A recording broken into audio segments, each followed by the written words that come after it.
Aujourd'hui, je vous invite à partager un moment avec moi afin que je vous montre comment je fais la coupe de la robe de ma petite fille de 7 ans.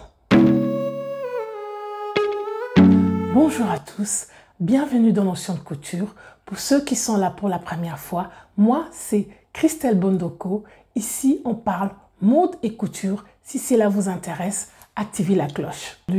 Aujourd'hui, j'aimerais partager avec vous comment je fais les tracés et la coupe de la robe de ma petite fille de 7 ans. Il s'agit d'un thème qui est exploité au sein de sa classe et il a été demandé aux élèves de s'habiller chacun selon les tenues traditionnelles de sa communauté. Et pour mon cas, étant donné que je suis de la République démocratique du Congo, j'ai choisi de confectionner une robe faite à base de tissu wax. Il s'agit d'une robe chemisier avec une coupe sur la taille et qui contient l'ampleur de godet. Donc, sans plus tarder, nous passons à l'exercice. Alors, on se dit à tout à l'heure. Donc, nous sommes partis sur un rectangle renversé de 23 cm et demi et de 29 cm. Le 29 cm, c'est la longueur totale de la partie du chemisier, la partie du haut du chemisier. Et j'applique donc à partir de haut de la chemise. Sur le milieu dos, je descends de 3 cm et je rentre de 5 cm et demi à partir de la pointe de l'encolure. J'applique la longueur épaule qui est de 8 cm. Par après, je vais descendre de 4 cm en oblique et définir l'épaule définitive. Et de là, je vais tracer une ligne perpendiculaire à la poitrine, à la ligne de la poitrine. Et par après, je vais former la forme de la manchure du dos. C'est à noter que la manchure du dos et celui du devant est différent. Donc là, après avoir tout mis en place, je vais découper.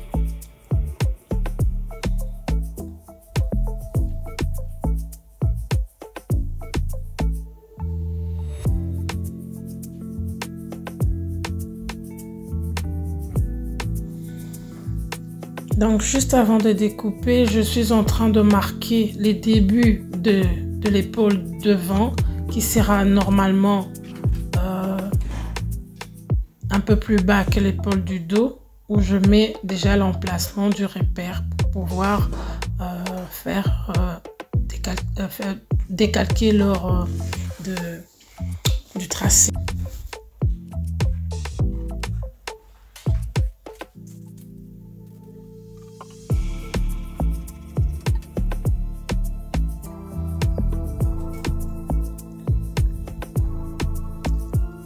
Donc je pose mes épingles pour marquer le repère de l'épaule. Là je coupe l'encolure et je plie l'épaule pour marquer le début de l'épaule du devant. Et le devant comprend donc la croisure et la parmenture. Là, je suis en train d'essayer de trouver la continuité du motif dans le sens de la coupe parce que il y a des fleurs, des motifs de fleurs qui regardent vers le haut, donc je dois pouvoir trouver un endroit où il y a la continuité de ces fleurs-là. Et une fois que j'ai trouvé, je vais tracer une ligne pour déterminer les milieux devant et je laisse de la valeur pour pouvoir prévoir la croisure et la parmenture du milieu devant qui va marquer l'ouverture du vêtement. Donc à partir de là, je vais poser le dos, je vais marquer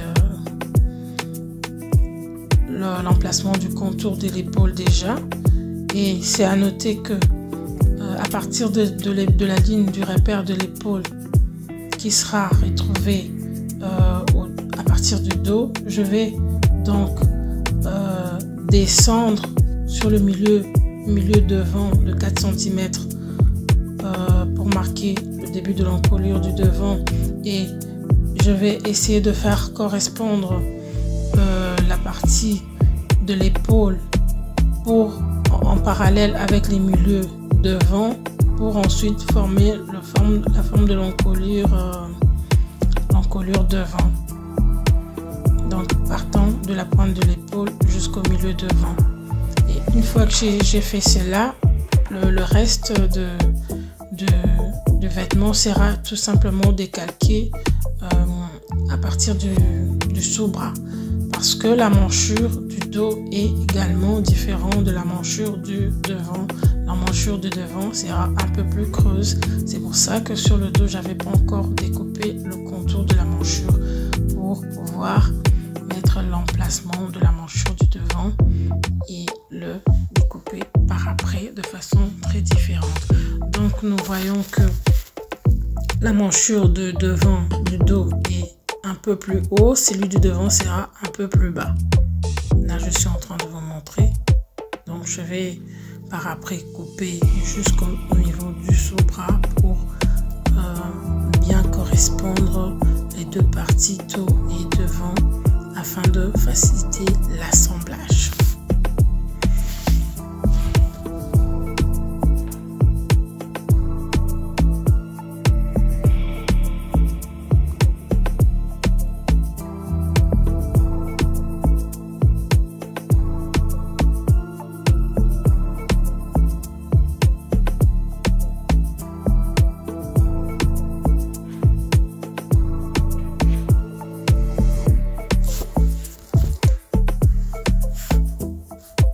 Donc là, après avoir marqué tous les repères, je marque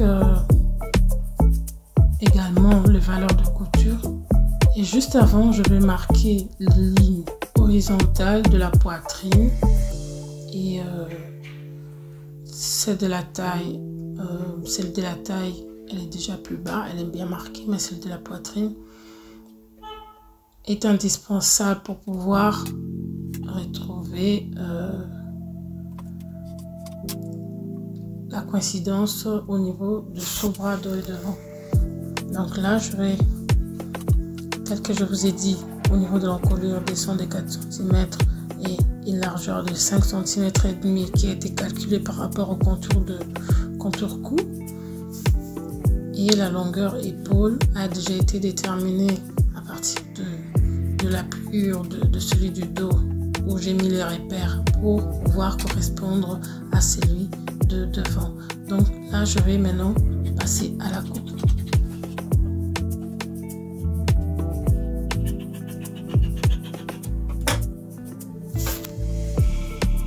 Donc pour le devant, je coupe tout d'abord juste un côté parce que normalement il s'agit du côté gauche et du côté droit.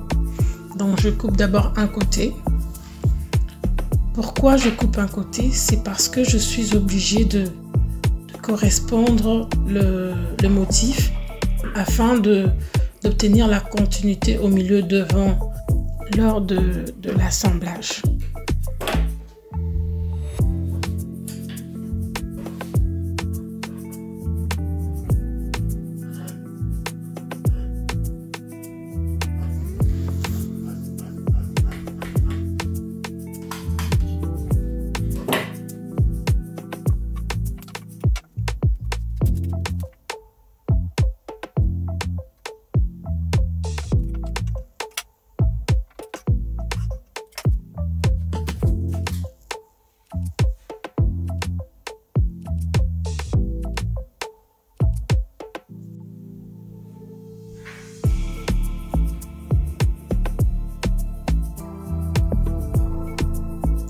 Je revérifie les mesures du contour taille.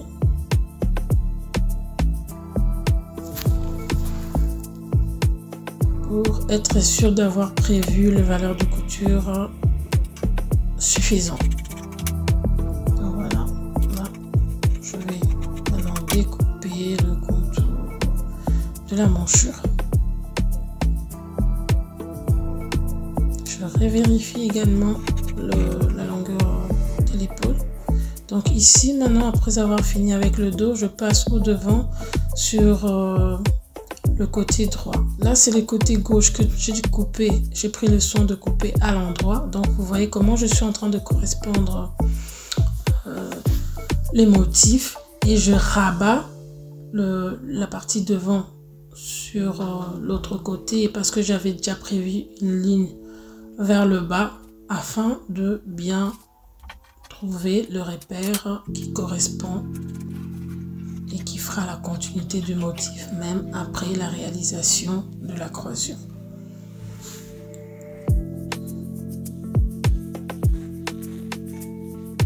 Ici, ça sera plus rapide parce que le devant a déjà été coupé, donc j'ai pas besoin de prendre plus de temps.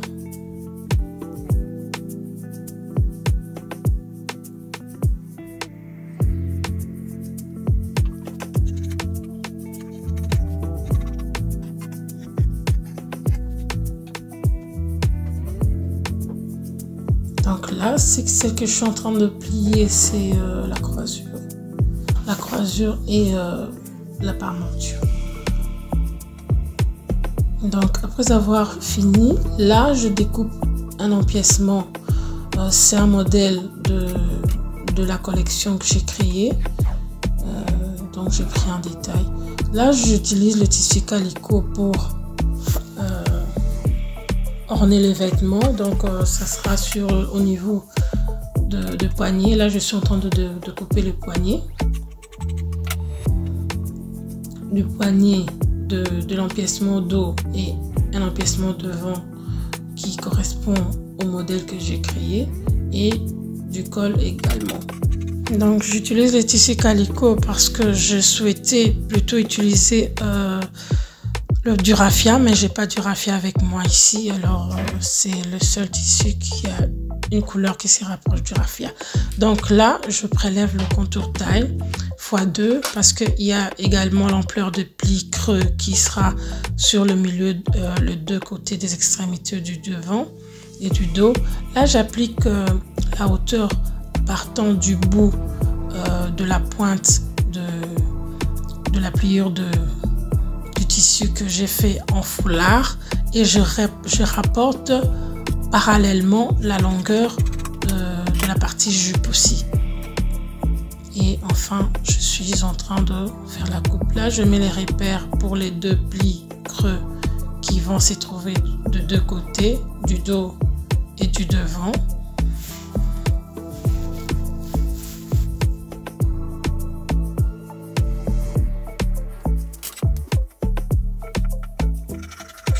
Je marque des crans et ensuite je coupe également la partie basse. Après avoir fini, je relie ma bûche et je vous montre le résultat final. Voilà les amis, nous arrivons à la fin de notre exercice. J'espère que cela vous a plu et que ça vous servira pour les tracés et la coupe de robe chemisier de petite fille. Alors, on s'est dit déjà à bientôt pour d'autres éléments. Bye bye!